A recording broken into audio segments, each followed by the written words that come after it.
ብሩኬ አንቺ እኮ ብሩክ ኒውስ ቀረጻ ላይ ነህ። የስፖርቱ አቋም እኮ አለ። ምን አረ አይደል? አይ ሩጫ አልችልም፣ እግሬ ያመኛል። ወይ እናት እንደምን አለሽ? ደህና ነሽ?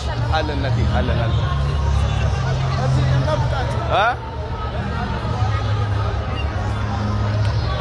በዚህ ነው የሚጀምረው ወደ ታች። በዚህ ነው እንደምንሮጠው።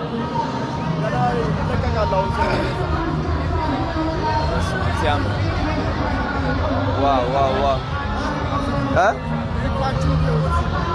የምን ዚህ በይት ሶሪ እናቴ